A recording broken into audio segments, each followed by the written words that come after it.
everybody, Gerald Gray the Dreamer, coming through with a wonderful, wonderful Sunday's edition with Mr. Robert Andrew Wagner of the Little Wretches.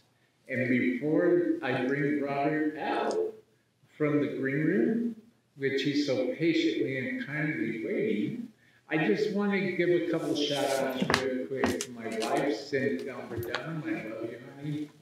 You're my biggest fan. You're my biggest supporter. I couldn't do what I'm doing without you. And I'd also like to give a shout-out to Michael Stover and MTS Artist Management.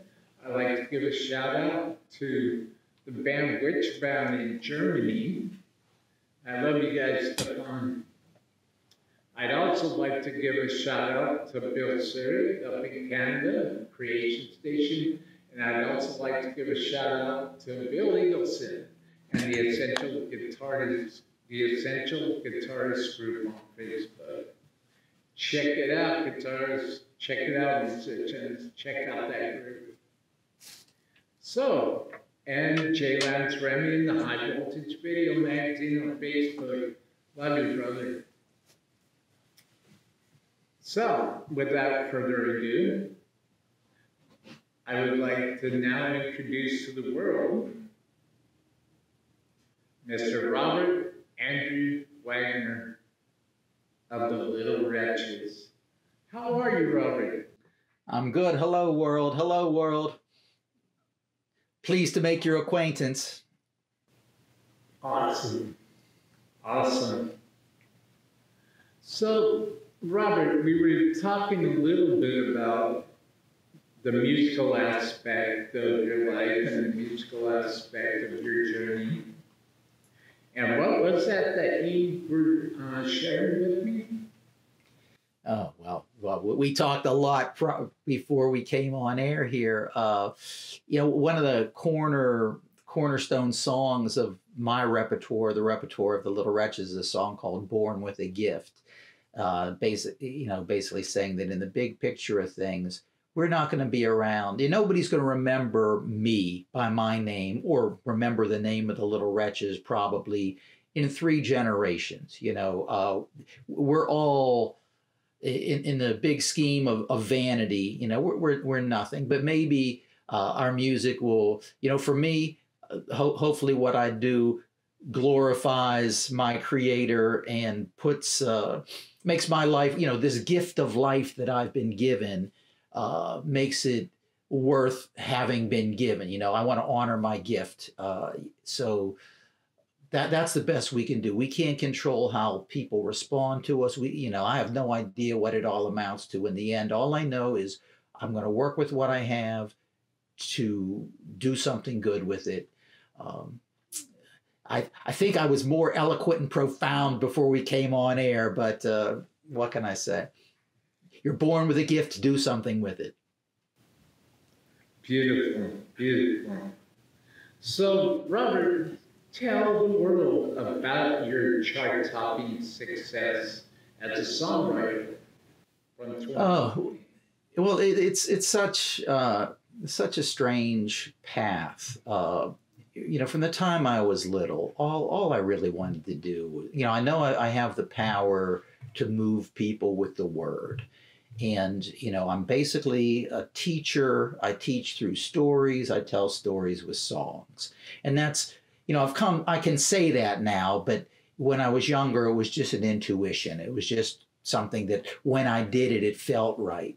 So I never really wanted to do anything other than write songs and perform music. But I'm not from a line of entertainers. My family's not in show business. How do you start? How do you get into it? So, having been a fairly decent student who got a little bit of recognition at an early age for writing, I figured, okay, I'm going to go to college. I'm going to be a poet. I'll be a teacher of some kind. I wanted to be a writer. So I went to college as just a way of treading water. I'll take advantage of this opportunity till I figure out how to do what I really want to do. And it's interesting because we're approaching the Super Bowl. And the night before the Super Bowl is an important anniversary for me, because while I was in college, I got a rare form of cancer that up till that point had been considered terminal. There's nothing they can do. But I was just lucky enough. It was providential. I don't believe in luck, but it was providential that the emergency room that I went to connected me with two young doctors, Jacobs and Stoller, that were on the cutting edge of their research. And whereas my professors were giving my friends books on grief, your friend's going to die, better learn how to deal with it now. My doctors were like, no, we have this new thing. It's over 90% successful. We're going to save your life. You're going to live. And, but still, it's, I knew kind of in my heart, I'm going to live through this. I'm going to make it. But it was still enough of a jolt to me to like, wow, all I ever wanted to do, I don't want to be a poet. I want to be a songwriter. I want to be a performer. And the night before the Super Bowl that year, my roommate and I, we just kind of looked at each other. We were at weren't even 21 yet, but we were at a bar drinking beer. And we just looked at each other. Oh, we need to start a band.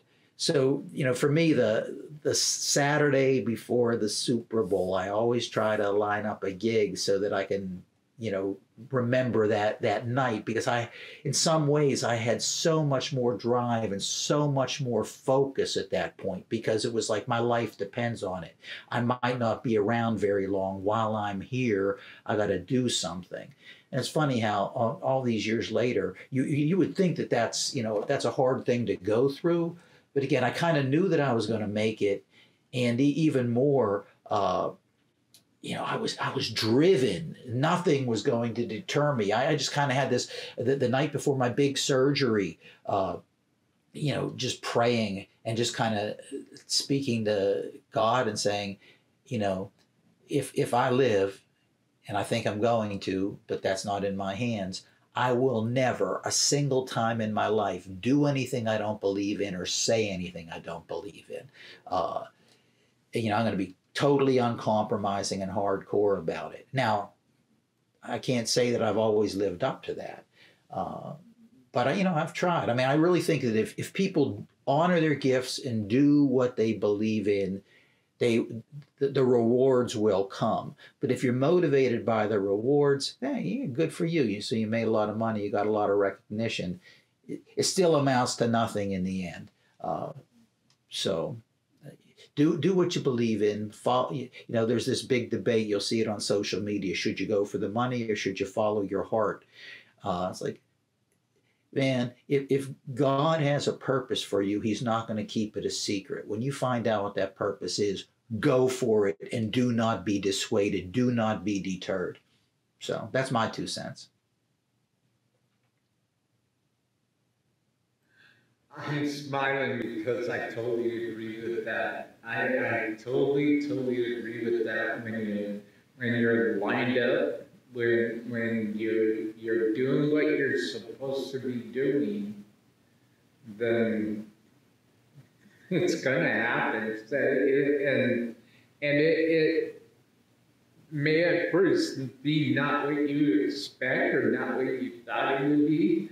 There's no owner's manual for what we do. There's no instruction manual. And, well, other than the words of God. But when you're doing what you're supposed to do, things are lined up for you before you even see them.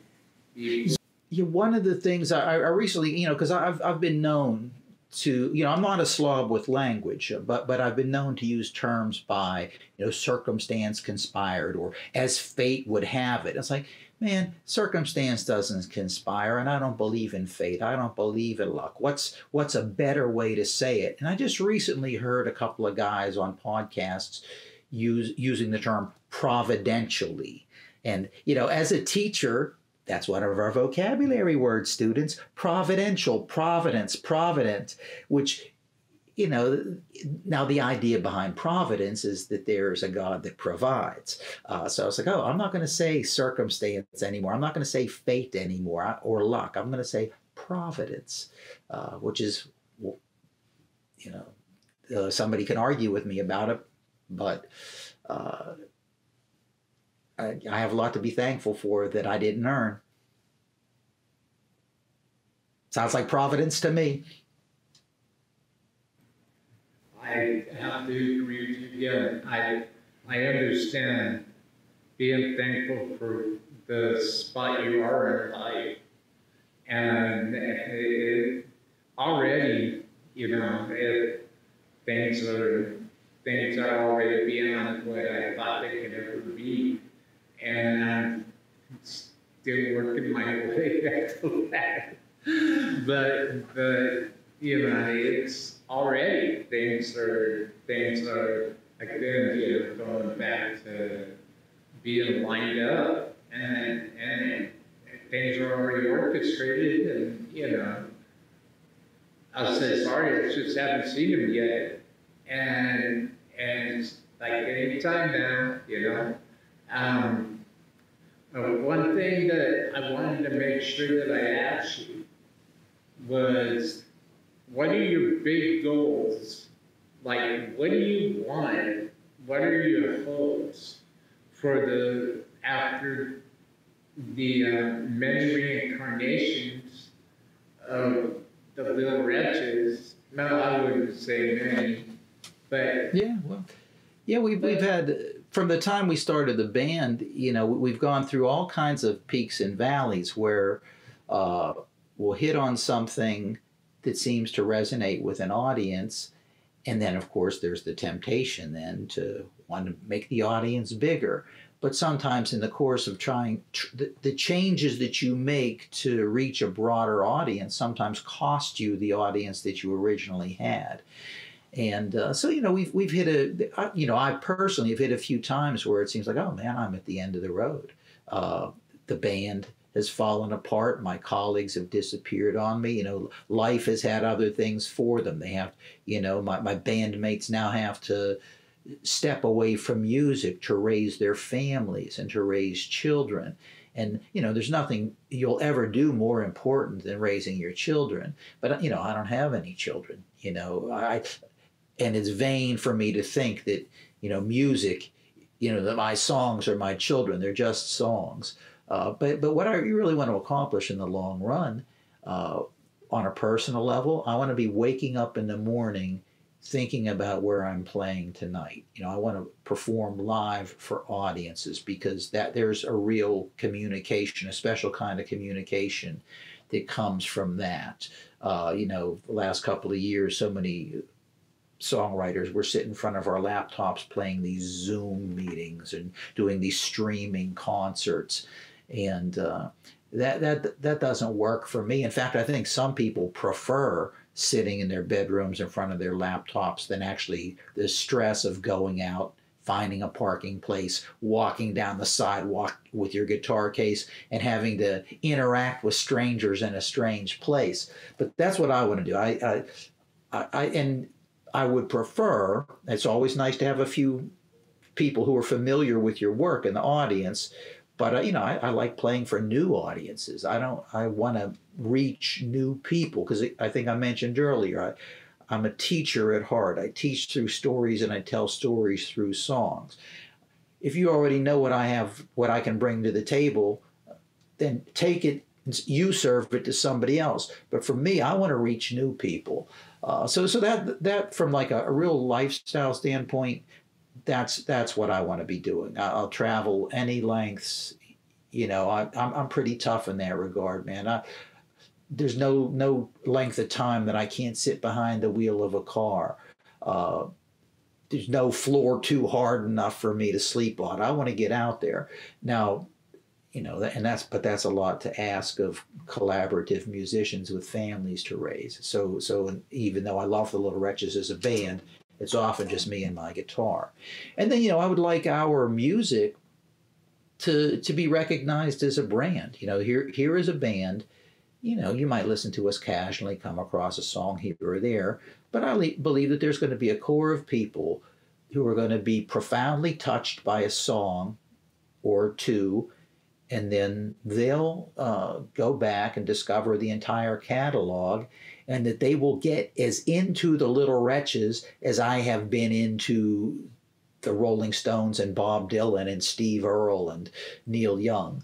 We have something that is potentially, potentially life-changing, life-saving. It's healing. It's not going to be, it's like medicine. One medicine could be an intoxicating drug for one person, and it could be a substance that leads to healing for somebody else. I can't control what other people are going to do with it, but I know that if there's anybody out there who can be healed through our music, I hope they find us.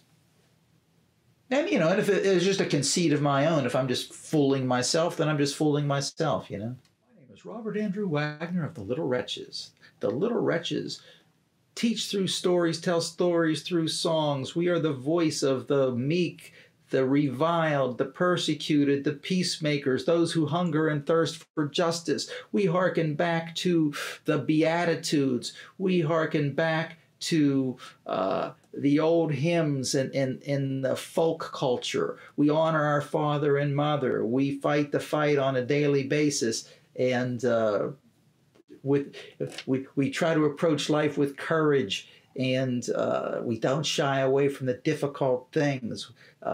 If our money has if our music has economic value, so be it. We won't run away from the money, but we're driven by an intuitive sense that we have something to say, and we have something to say that needs to be said. We're coming to the party. We're bringing something to the table that nobody else is going to bring. Now, before we came on air, you said something about, wanting to talk to me about my work with at-risk kids. And I would like to tell people, like I said earlier, as far as my music goes, people have told me that I'm a teacher. That's just one of those messages, one of those things that's been put in my head for most of my life. And, as an adult, I've come to understand that my preferred mode of teaching is to teach through stories and to tell stories through songs. But, in my career as a musician, periodically, I've had to take side jobs, the dreaded day job. And at one point, I had a part-time job at Carnegie Museums of Pittsburgh, and I was in their fundraising office. So we were trying to raise money for the museums, and most of my colleagues were little old ladies from storied families. The one woman, her parents had founded a university. Another woman, her husband had been the ambassador to Iraq or something like that. So much more successful. I'm just a working class kid. My dad's a mailman. My mom's a nurse. But they're telling me, "You're wasting your time here. I see you being in one of those Dead Poet Society schools." And I'm thinking, well, there, Will's unmuted. I don't want to. My calling is not to teach rich people. My calling is to give what I have to people who don't already have it, to people who need it. And I ended up, by providence, working with at-risk teens, most of whom, the one thing about at-risk kids is they usually have some kind of anger problem.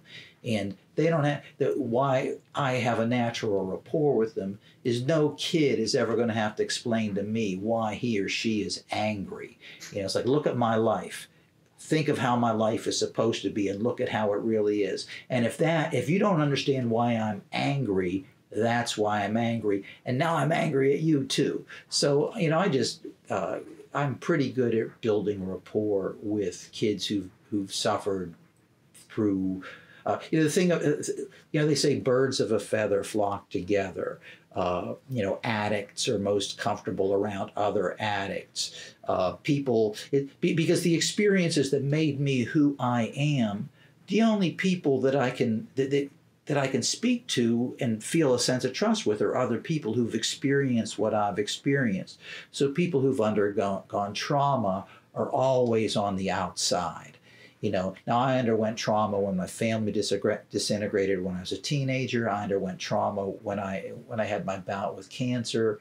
I've had nights where I didn't know where I was going to sleep. I've had days where I didn't know where my next meal was going to come from. I've not been able to trust the people who I've supposed to have been able to trust. So all those experiences have kind of prepared me to be a good teacher for students who don't trust anybody. You don't trust anybody.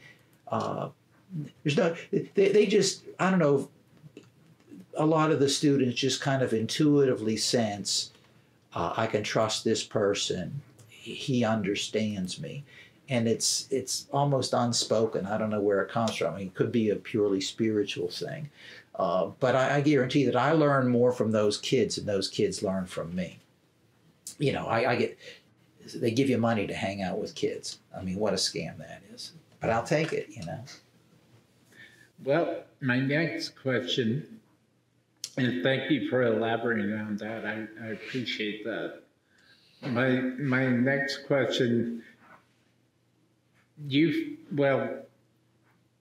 how can you define that your songs are, you consider your songs, your songwriting to be mirrors?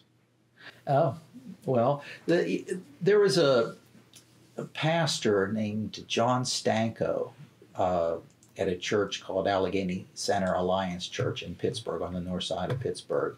And he did a little seminar about finding your purpose. And among the things that he said that I've since repeated, it's become part of my shtick, is that if God has a purpose for you, he's not going to keep it hidden from you. But you have to recognize the signs. What is it that you do that you enjoy so much that you forget to get tired, you forget to get hungry, where 3 hours feels like 5 minutes. Those are ways of knowing, yes, I'm doing what I've been meant to do. And he also suggested that, in the same way that nonprofits or business enterprises have mission statements, that we might, as ourselves, have mission statements or vision statements or, target audiences. And, that's something that I've always struggled with as a performing artist. Somebody would sit down and say, what lifestyle are you promoting? Or what do you believe in? Like, well, look, I say what I believe in through my songs. What, you want me to turn it into a slogan? But then again, marketing all revolves around slogans and images. So, it's something that I struggled with because it felt false to me. But hearing, Pastor Stanko say, come up with a mission statement, and you're liable to find it in Scripture. For me, I was sitting in, I attended the Northeast Regional Folk Alliance Conference, within the past 10 years. And I was having such a great time that the Sunday morning of the conference rolled around, I just felt like I needed to get myself to church. There was a church at the bottom of the hill below the, resort where the conference was being held. And the scripture for the day came from the prophet Isaiah. And his quote was, I have been given the tongue of a teacher so that I may be able to speak a word in season to him that is weary. So, there's my target audience right there, is him that is weary. I have the tongue of a teacher. It's been given to me. Now, there are a lot of people in music now, political correctness is a big thing. If you agree with me, then you're part of my target audience. If you disagree with me, then we have to cancel you. Well, for me, I feel like my job as a writer is to, honor my father and mother and reflect the world around me. Now if you look at yourself in the mirror, you might see some crumbs on your face. You might want to beautify yourself based on what you see. Or perhaps you'll look at yourself in the mirror and fall in love with yourself. What you do with your reflection, that's not something that I can control, but I want the world that I live in to be seen through the lens of my songs. And I want you, one morning to wake up thinking about one of the characters or one of the events in one of my songs, or wake up with one of my melodies in your head, and you'd be thinking to yourself, what is this song? Oh, that's one of those Little Wretches songs. Oh, that Wagner guy from Pittsburgh. That's right, he wrote that song.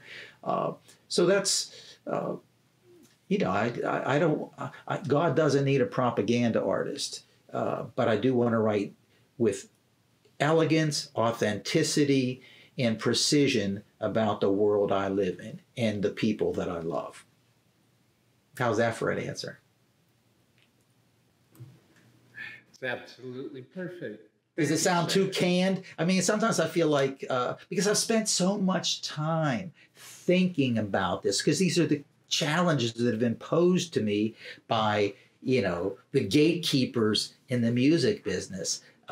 And I've agonized over it for, you know, decades. It's like, oh, well, now I understand what I'm doing, why I do it, and I do what I do.